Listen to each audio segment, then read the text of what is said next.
হঠাৎ করে একদিন হাফিজ আবুল বারাকাত রহমতুল্লাহি আলাইহি সারাদিন কাজ করে সন্ধ্যাবেলা যখন ঘরের মধ্যে আসলেন, ঘরে আসার পরে দেখেন মা এবং মেয়ে দুইজন মিলে হাউমাউ করে কান্দে। হাফিজ আবুল বারাকাত বললেন, মাগো কেন আপনি কান্দেন? মা মেয়ে দুইজন মিলে কি জন্য আপনারা কান্না করেন? মা বলতেছে, বাবা আবুল বারাকাত, আজকে দিনে আমার মেয়েটা মারা যাবে, এই জন্য আমি কান্না করতেছি। ওরে মুসলমান, মানুষ তো সকলেই মরবে, কিন্তু আজকে যে আমি মারা যাব এটার কোনো নিশ্চয়তা নাই, অথবা আমি আজকে যে মারা যাব না এটারও কোনো নিশ্চয়তা নাই। হায়াত এবং মৌতের মালিক কে? আমার বোনের ভাইরা, হাফিজ আবুল বারাকাত বলেন, মাগো আজকে যে আপনার মেয়ে মারা যাবে এমন শিওর নিশ্চয়তা আপনি কোথায় থেকে পেলেন? এই মৌতের খবর তো একমাত্র আল্লাহ জানে, আপনি কিভাবে জানলেন আপনার মেয়ে আজকে মারা যাবে? এমনি মা বলল, আরে আবুল বারাকাত শুনো, আমাদের এই মালদ্বীপের মধ্যে একটা নিয়ম আছে। আমাদের এই মালদ্বীপের মধ্যে বিরাট ধরনের একটা জলুদ চাষ হয়, বড় ধরনের একটা জলুদ চাষ হয়। এই জলুদ চাষের জন্য মালদ্বীপের সবচাইতে সুন্দরী রূপসী নারীকে সমুদ্রের মধ্যে নিয়ে বুক দিতে হয়। একটা দানব রাত্রের বেলা আসে, ওই দানব এসে ওই মেয়ের সাথে যা ইচ্ছা তা করে সর্বশেষ মেয়েটাকে হত্যা করে চলে যায়।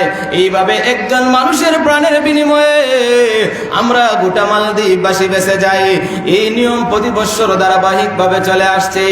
লটারির মাধ্যমে প্রতি বছর একজন মেয়েকে নিযুক্ত করা হয়, কোন মেয়েকে এই বছর এই বুক দেওয়া হবে।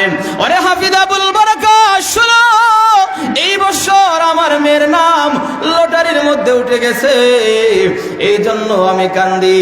আমার একমাত্র মেয়ে, আমার মেয়ে ছাড়া আর কেউ নাই।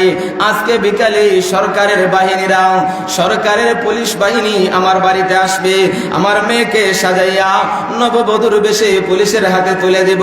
পুলিশ নিয়ে সমুদ্রের পারে একটা ঘর বানানো আছে, ওই নির্দিষ্ট ঘরের মধ্যে নিয়ে রাখবে। রাত্রের বেলা দানব এসে আমার মেয়েটাকে মেরে ফেলে চলে যাবে, এই জন্য আমি কাঁদতেছি। হাফিজ আবুল বারাকাত বলেন, মাগো চিন্তার কোনো কারণ নাই, টেনশনের কোনো কারণ নাই। ওগো মা, আপনি আপনার মেয়ের জন্য যেই জামা কাপড় এনেছেন, আপনি আপনার মেয়ের জন্য যেই পোশাক এনেছেন, ওই পোশাকগুলা আমার গায়ে পরাইয়া দেন। জোরে বলে আল্লাহু আকবার। মা বলেন, বাবা তুমি তো আমার ঘরের মেহমান, আরব দেশের মানুষ, আমি আমার মেহমান কেমন নিশ্চিত মৌতের হাতে তুলে দিতে পারি না। ওরে হাফিজ আবুল বারাকাত, তোমাকে যদি আমি নববধূর বেশে সাজাইয়া দেই, তুমি তো আর জান নিয়ে বাড়িতে আসতে পারবে না, তোমাকে মেরে ফেলা হবে। না না না, তোমাকে এমন নিশ্চিত মৌতের হাতে দিতে পারি না। হাফিজ আবুল বারাকাত বললেন, মাগো চিন্তার কোনো কারণ নাই, টেনশনের কোনো কারণ নাই, আপনি আপনার মেয়েটাকে শুধু একটু আড়ালে নিয়ে যান, লুকিয়ে রাখেন, বাকি কাজ আমি করব, কি করতে হয় আমি করব। অগমা শুনেন, আমি হলাম একজন মুসলমান, আমার সিনার মধ্যে রয়েছে আল কোরআন। জোরে বলেন সুবহানাল্লাহ। মাগো আমার সিনার মধ্যে আল কোরআন রয়েছে, আমি এই আল কোরআনের মাধ্যমে, এই কোরআনের বরকতে ইনশাআল্লাহ আমি এই দানবের হাত থেকে বাঁচবো। মাগো আপনি শুধু আমাকে সাজাইয়া দেন। মেহেলি পোশাক হাফিজ আবুল বারাকাতের গায়ে পরাইয়া দেওয়া হলো, নববধূর সাজে সজ্জিত করে রাখা হলো। বিকাল বেলা পুলিশ এসে হাফিজ আবুল বারাকাতকে মেয়ে মনে করে নিয়ে গেল, কারণ একজন ছেলে বালেগ হওয়ার আগে যখন দাড়িও উঠে না, মুছও উঠে না, তখন যদি তাকে সাজিয়ে দেওয়া হয়, ছেলে না মেয়ে চিনা যায় না। জোরে বলেন ঠিক কিনা? এই জন্য হাফিজ আবুল বারাকাত মেয়ে সাজে যখন সজ্জিত হয়ে গেলেন, চিনা গেল না ছেলে না মেয়ে। পুলিশ মনে করেছে মেয়েকে নিয়ে গেছে, ঘরের মধ্যে নিয়ে রাখা হলো। বিকাল বেলা তারা যখন চলে আসলো, হাফিজ আবুল বারাকাত বলেন, আমি তখন অপেক্ষা করতে লাগলাম কোন সময় দানব আসবে আর আমি দানবের মোকাবেলা করব। হাফিজ আবুল বারাকাত বলেন, এই দানবের মোকাবেলা আমি কি দিয়ে করব? আমার কাছে তো কোনো অস্ত্র নাই, কোনো ধরনের অস্ত্রের ব্যবস্থা নাই, কোনো ধরনের জল কামান কোনো কিছুই নাই। কোনো তলোয়ার নাই, আমি কিভাবে এই দানবের মোকাবেলা করব? হাফিজ আবুল বারাকাত বলেন, যদিও আমার কাছে কোনো অস্ত্র নাই, যদিও আমার কাছে কোনো তলোয়ার নাই, কিন্তু আমার কাছে আছে মহান আল্লাহর কোরআন। জোরে বলেন সুবহানাল্লাহ। আয় কওমে মুসলমান খবরদার খবরদার, এ ওয়াক্তে না গফলত কা হো होशियार हो होशियार, तो मर्द मुसलमान हो तू मर्द मुसलमान, एक हाथ में तलवार है एक हाथ में कुरान, एक हाथ में तलवार है एक हाथ में कुरान। ज़ोरे बोले अल्लाहु अकबर। হাফিজ আবুল বারাকাত বলেন, আমার কাছে কোনো অস্ত্র নাই, কিন্তু আমার কাছে আল্লাহর কালাম রয়েছে, আমি আল্লাহর কালামের দ্বারা মোকাবেলা করব। আল্লাহু আকবার। হাফিজ আবুল বারাকাত আল্লাহর কালামের তিলাওয়াত শুরু করে দিলেন। উনি অপেক্ষা করতেছেন কোন সময় ওই দানব আসবে। অপেক্ষা করতে করতে রাত যখন গভীর হয়ে গেল, এমনি তখন একটা বিকট আওয়াজ উনি শুনতে পেলেন। সমুদ্রের মধ্যখান থেকে কি যেন একটা ভয়ঙ্কর আকৃতির সমুদ্রের দিকে এগিয়ে আসতেছে। হাফিজ আবুল বারাকাত বললেন, এটাই সেই দানব, যেই দানবের অপেক্ষা আমি করতেছিলাম। উনি তিলাওয়াতের পাওয়ার আরো বাড়ায় দিলেন, তিলাওয়াতের পাওয়ার আরো বাড়ায় দিলেন। আল্লাহু আকবার। এই কোরআনের তিলাওয়াত এমন ভাবে শুরু করে দিলেন, কোরআনের তিলাওয়াতের বরকতে এক সময় দেখা যায় ওই দানব আর সামনের দিকে আগাইতে পারে নাই। ওই দানবটা আবার সাগরের মধ্যখানে চলে গিয়ে পানির নিচে ডুব দিয়ে চলে গেছে। আমার পানের বাইরাম, হাফিজ আবুল বারাকাত এই দানব থেকে রক্ষা পেয়ে গেলেন। এবার মেলি পোশাক খুলে ফেললেন। সকালবেলা পুলিশ আসলো লাশ নেওয়ার জন্য, কারণ অন্যান্য বছর তো তারা লাশ নেয়, এই হিসাবে এই বছরও তারা লাশ নেওয়ার জন্য আসছে। এসে দেখে কোনো লাশ নাই। একজন যুবক, একজন তরুণ বয়সের একজন ছেলে দাঁড়ানো, ডাক দিয়ে বলল, আরে ভালো, তুমি এখানে কেমন ভাবে আসলে? আমরা না গতকাল রাত্রে একজন মেয়ে এখানে রেখে গিয়েছিলাম, ওই মেয়েটা কোথায়?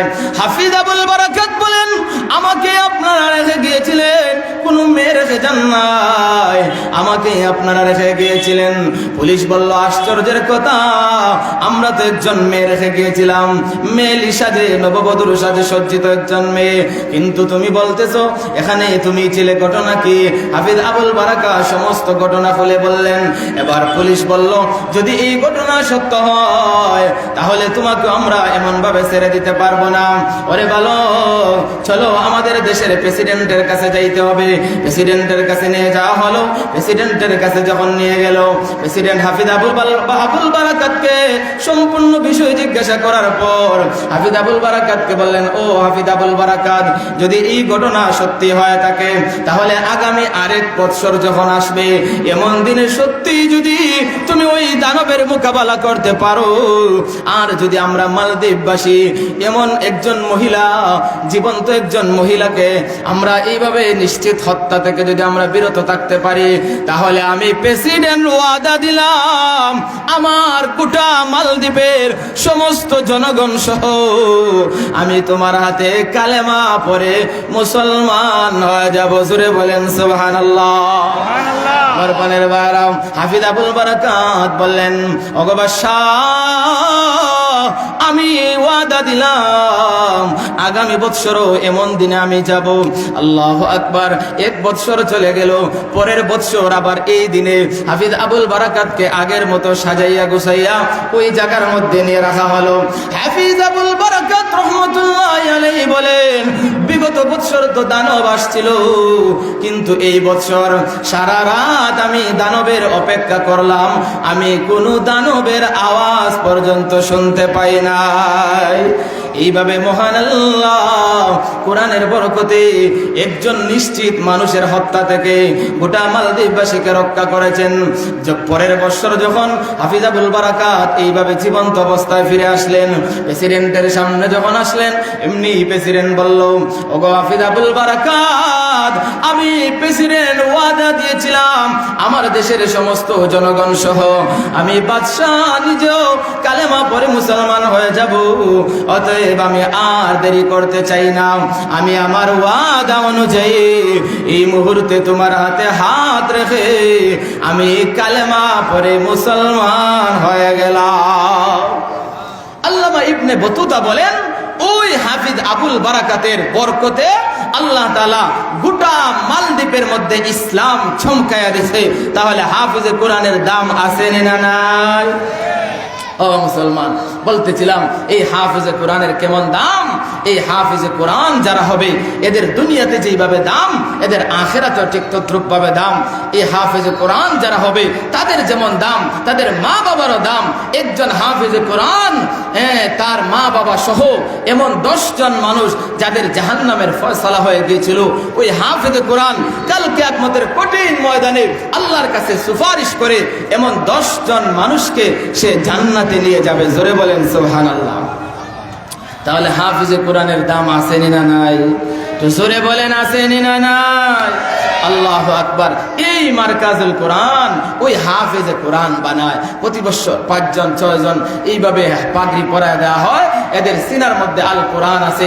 আমি যে আয়াত তিলাওয়াত করেছিলাম, আল্লাহ তাআলা ওই আয়াতের মধ্যে সে কথাই বলতেছেন যে আমি আল্লাহ কোরআন নাজিল করেছি এবং এই কোরআনের হেফাজতের জিম্মাদারি আমি আল্লাহ নিজেই নিয়েছি। আল্লাহর কোরআনের হেফাজত করবেন কে? জোরে বলেন না কে? ও মুসলমান, আল্লাহ কোরআন নাজিল করেছেন, এই কোরআনের হেফাজত আল্লাহ করবেন। অতএব কোন নাস্তিক, মুরতাদ, কোন বেঈমান কাফের যদি এই পৃথিবীর জমিন থেকে কোরআনকে মুছে দিতে চায়, একদিন তারাই নিশ্চিহ্ন হয়ে যাবে, কিন্তু আল্লাহর কোরআন মুছবে না। কথা বলেন ঠিক কিনা? কোরআনের সমস্ত কপিগুলোকে যদি জ্বালিয়ে দেওয়া হয়, কোরআনের সমস্ত কপিগুলো যদি পুড়িয়ে দেওয়া হয়, এরপরও কোরআন মিটবে না। কারণ মারকাজুল কোরআন মাদ্রাসার ছাত্রদের সিনার মধ্যে আল্লাহ গোটা 30 পারা কোরআন ঢুকায় দিয়েছেন। জোরে বলেন ঠিক কিনা? এই সমস্ত হাফিজে কোরআনদের মাধ্যমে আল্লাহ কিয়ামত পর্যন্ত কোরআনের হেফাজত করবেন। কোরআনের একটা নক্তারও পরিবর্তন হবে না। কথা বলেন ঠিক কিনা?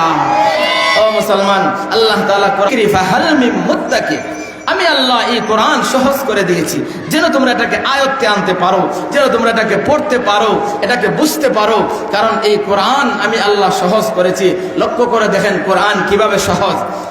পৃথিবীর ইতিহাস থেকে নিয়ে আজ পর্যন্ত সমাজ বলেন, ইংরেজি বলেন, ভূগোল বলেন, ইতিহাস বলেন, যাই বলেন, এমন কোনো বই নাই যেই বইয়ের হাফিজ আছে। আছে নেই? জোরে বলেন। ভূগোলের হাফিজ আছে, ইংরেজির হাফিজ আছে, ইতিহাসের হাফিজ আছে? নাই। বাংলার হাফিজ নাই, ইংরেজির হাফিজ নাই, এর বাদে ফার্সির হাফিজ নাই।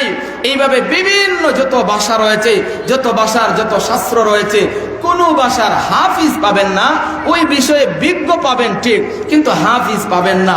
কিন্তু এই পৃথিবীর এই কোরআন নাজিল থেকে নিয়ে এই পর্যন্ত এবং কিয়ামত পর্যন্ত যুগে যুগে সব সময় কোরআনের হাফিজ ছিলেন, কোরআনের হাফিজ আছেন এবং কোরআনের হাফিজ থাকবেন। জোরে বলেন ঠিক কিনা?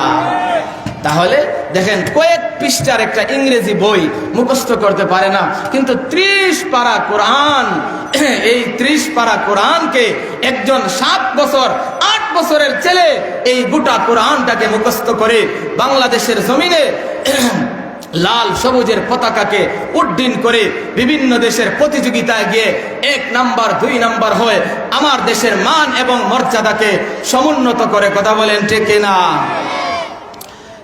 ও মুসলমান, আজকে পরিতাপের বিষয়, আমার দেশের খেলোয়াড়দেরকে সংবর্ধনা দেওয়া হয়, আমার দেশের ক্রিকেটারদেরকে সংবর্ধনা দেওয়া হয়, বিশ্বকাপ যারা খেলে তাদেরকে সংবর্ধনা দেওয়া হয়। অথচ বিশ্বকাপে বাংলাদেশ কখনো চ্যাম্পিয়ন হবে দূরের কথা, বিশ্বকাপ আনবে তো দূরের কথা, একটা সার কাপও কোনোদিন আনতে পারে নাই। ঠিক কিনা? কিন্তু আমার দেশের হাফিজে কোরআন মক্কায় আল কোরআনের প্রতিযোগিতায় 1 নম্বর, দুবাই আল কোরআনের প্রতিযোগিতায় 1 নম্বর।